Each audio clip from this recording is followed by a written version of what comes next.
यदि तुम सुख दुख को समान मानकर हानि और लाभ का विचार किए बिना यदि तुम ये युद्ध करोगे पार्थ, तो तुम पाप के भोगी नहीं बनोगे। इसी को कर्मयोग कहते हैं। जो सांख्य योग का ज्ञान प्राप्त कर लेता है, जो ये जान लेता है कि आत्मा ही शरीर है, देह का अनुभव और भोग केवल मृत्यु तक सीमित है, अर्थात वास्तविक नहीं, माया है, उसके लिए कर्मयोगी बनना सरल हो जाता है पार्थ। तो यदि कर्म से बंधन निर्मित होता है तो फिर संन्यास लेकर जगत का त्याग करना क्यों उचित नहीं? ये युद्ध इसी सोच का ही तो परिणाम है पार्थ। तनिक विचार करो, जब सत्व गुण से भरे अधर्म को जानने वाले लोग कर्म का त्याग करते हैं, तब अधर्म से भरे लोग संसार चलाने लगते हैं पार्थ। यदि महामहिम भीष्म ने संसार का त्याग ना किया होता तो आज संसार में अधर्म इतना नहीं बढ़ता पार्थ। यदि तुम्हारे पिता ने संन्यास ना लिया होता तो आज तुम्हारे भ्राता युधिष्ठिर सुख से राज कर रहे होते, प्रजा को सुख और धर्म का ज्ञान देते। सत्व गुण से संचित लोग ही संसार को लाभ दे पाते हैं, परंतु जब वही संन्यास का विचार करते हैं तो धर्म की हानि होती है। जिस प्रकार सूर्य के ताप से जल वाष्प बनकर उड़ जाता है और कीचड़ रह जाता है, उसी प्रकार सत्वगुणी और सज्जन लोग इस संसार का त्याग करते हैं, तो तमस गुण से भरे अधर्मी इस संसार पर राज करते हैं और इसी कारण संसार में पाप, अपराध और अधर्म बढ़ता है। किंतु कर्म योग इस विचित्र स्थिति से सारे संसार का रक्षण करता है। एक कर्म योगी फल की आशा का त्याग करता है, किंतु वो कर्मों का त्याग नहीं करता। वो इसी संसार में रहता है, किंतु एक सन्यासी की भांति वो कार्य सारे करता है, परंतु कर्म एक भी नहीं करता। एक कर्म योगी अपनी संतानों से, अपने बंधु बांधवों से, अपनी प्रजा से किसी भी प्रकार की कोई आशा, कोई अपेक्षा नहीं रखता पार्थ। स्वयं उसे सन्यास का लाभ प्राप्त होता है और सन्यासी की भांति वो संसार को लाभ देता है। किंतु माधव,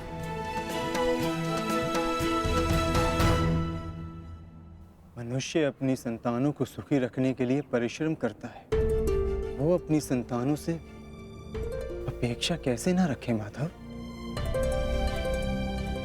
तो बताओ पार्थ, मनुष्य अपनी संतानों के लिए जो कुछ भी करता है, क्या वो उसका प्रेम है या उसका व्यापार?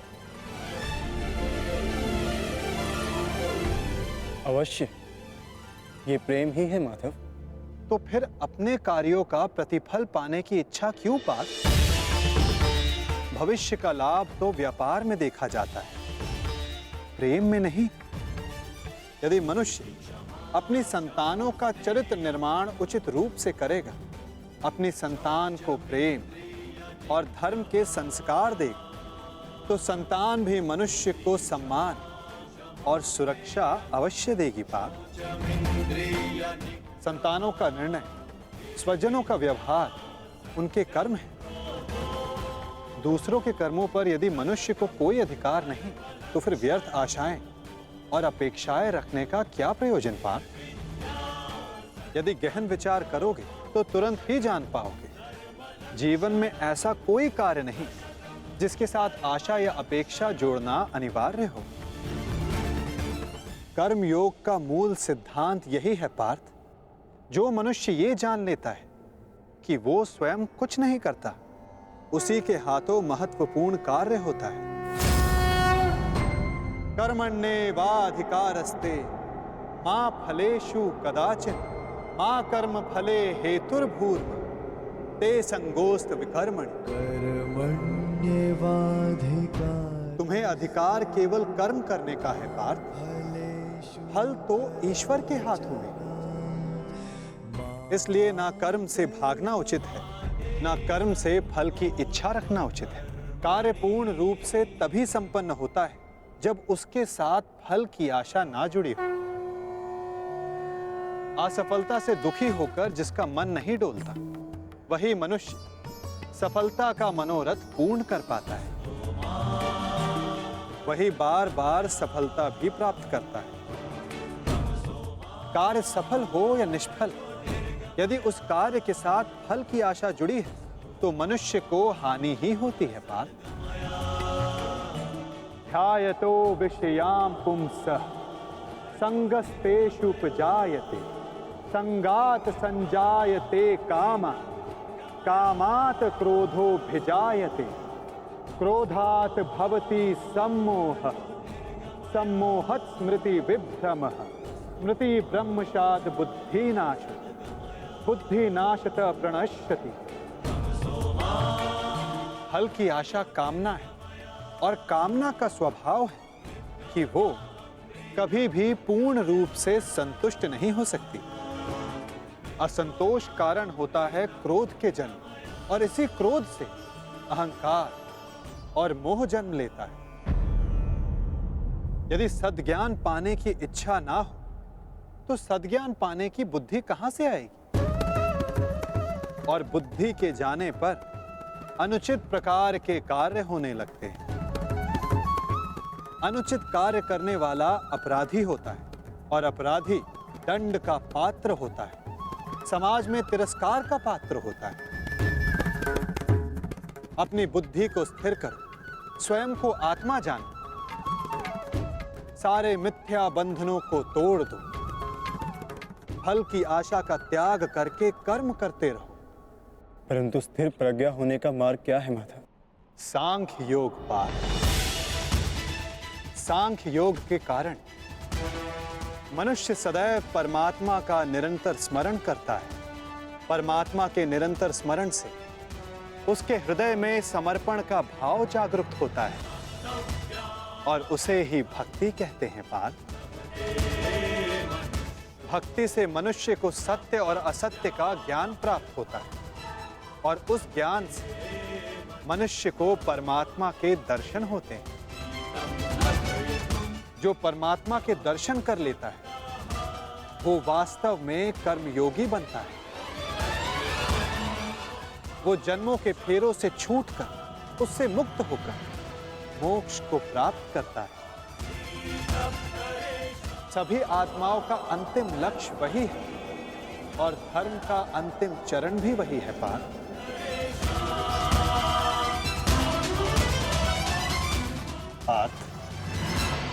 परमात्मा के दर्शन करने हेतु दृष्टि पर बंधी मोह, क्रोध, अहंकार और पूर्वह ग्रह की पट्टी उसको उतारना आवश्यक होता है पार्थ। यदि अंधेरे कक्ष में बैठा मनुष्य तुमसे ये पूछे कि मैं सूर्य के दर्शन कैसे करूं, तो उसे क्या कहोगे पार्थ? उससे कहोगे कि अपना कक्ष त्याग कर आकाश के नीचे आ जा। सूर्य तो सदा उपस्थित है। उसी प्रकार सारा संसार ही परमात्मा है। एक पर ब्रह्म का भाग होकर पुरुष और प्रकृति बने। प्रत्येक शरीर में परमात्मा का अंश होता है और जो अपनी आत्मा के दर्शन कर लेता है उसे स्वयं परमात्मा के भी दर्शन हो जाते हैं पार्थ। जिस प्रकार नमक के एक कण का स्वाद सारे सागर के स्वाद से भिन्न नहीं होता, उसी प्रकार आत्मा का दर्शन परमात्मा के दर्शन से भिन्न नहीं होता पार्थ। क्या आप ही परमात्मा है माधव?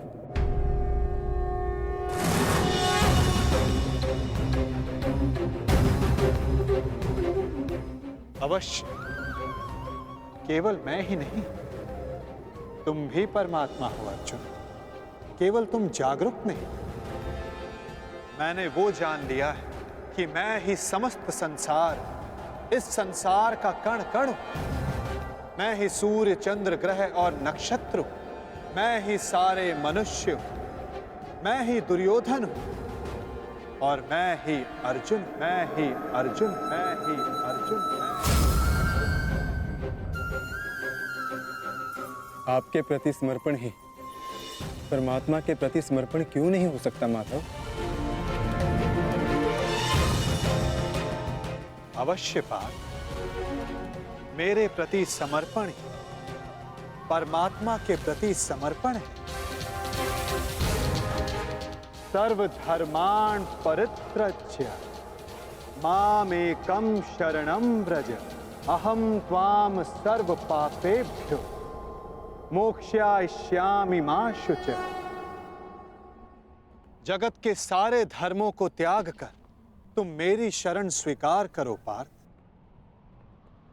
मैं ही भूमि हूं, मैं ही आकाश हूं, मैं सूर्य से भी पुरातन हूं।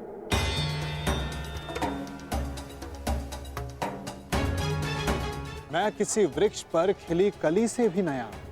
मैं ही स्वर्ग और नर्क को धारण करने वाली शक्ति हूं पार्थ। किंतु वो कैसे संभव है माधव? आपका जन्म बहुतों ने अपने जीवन काल में देखा है। आपकी माता जीवित है, जिनके गर्भ में आपका शरीर बना। आप पुरातन और अविनाशी कैसे हो सकते हैं माधव?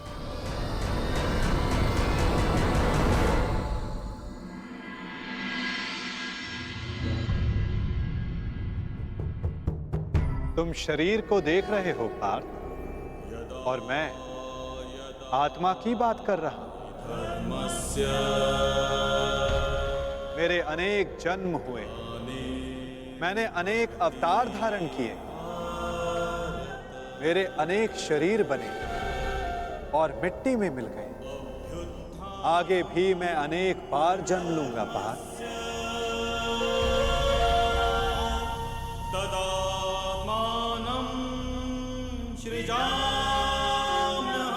यदा यदा हि धर्मस्य ग्लानिर्भवति भारत, अभ्युत्थानम् अधर्मस्य तदात्मानं सृजाम्यहम्। परित्राणाय साधूनां विनाशाय च दुष्कृतां धर्म संस्थापनार्थाय संभवामि युगे युगे।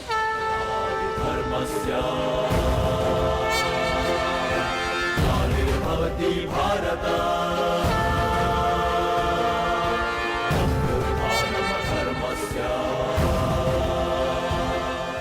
जब जब संसार में अधर्म बढ़ता है पार्थ, जब साधुओं को मुक्त कराने का समय आता है, जब अधर्मियों का नाश निकट होता है, तब धर्म की स्थापना करने मैं स्वयं जन्म लेता हूं।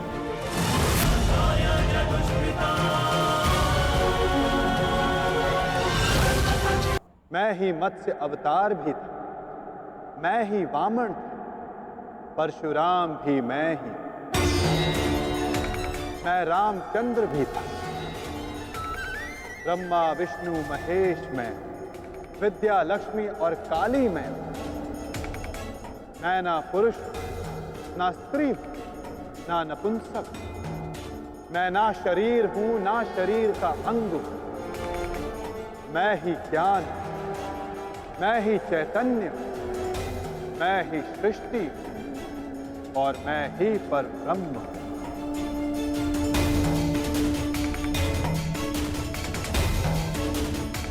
जब तुम भी आत्मज्ञान प्राप्त कर लो, तब तुम भी स्वयं को मुझसे अभिन्न और जुड़ा हुआ पाओगे पार्थ। तब तुम भी मेरी ही भांति स्वयं को परमात्मा के रूप में जानो। परंतु ये पद प्राप्त करने के लिए तुम्हारा मेरे प्रति संपूर्ण समर्पण अनिवार्य है पार्थ। और ये समर्पण क्या है माधव?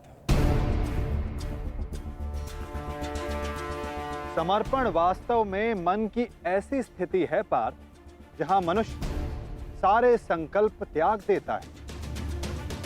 वो ना स्वयं कोई निर्णय लेता है, ना कोई प्रण लेता है।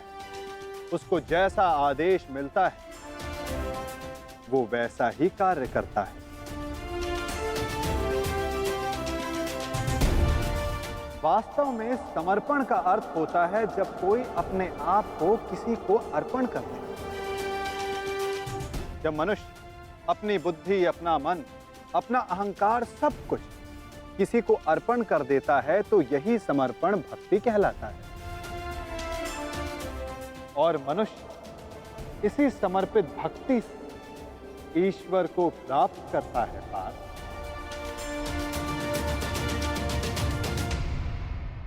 माधव, पत्नी का समर्पण पति की ओर होता है, युद्ध का समर्पण सेनापति की ओर होता है। शिष्य के मन में गुरु भक्ति होती है। क्या ये सारी भक्तियां एक समान होती हैं? क्या इन सभी को ईश्वर की प्राप्ति होगी? नहीं पार्थ, मनुष्य जिसके प्रति समर्पित रहता है उसी के रूप में ढलने लगता है। उसके मन में ना संदेह जन्मता है, ना प्रश्न। दुष्ट मनुष्य के प्रति जिसका समर्पण होता है उसके कार्य भी दूषित हो जाते हैं। अंगराज कर्ण धर्म को जानते हुए भी दुर्योधन के अधर्म को समर्पण दिया।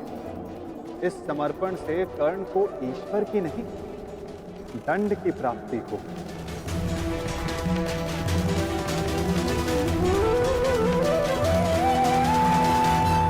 अंगराज को इस युद्ध में जो दंड मिलेगा वो जन्म का नहीं, जाति का नहीं, अपितु एक दुष्ट के प्रति समर्पण करने का दंड मिलेगा पार्थ। इसलिए समर्पण भी उत्तम भाव के प्रति होना आवश्यक है। जैसा भाव वैसी भावना और वैसे ही भक्ति पार्थ। उसे गले में धारण नहीं की जा सकती, उससे अपराधी को बांधा जाता है। उसी प्रकार स्वामी भक्ति, पति भक्ति, मित्र भक्ति, ऐसी अनेक भक्ति होती है पार्थ, परंतु श्रेष्ठ भक्ति केवल परमात्मा की होती है।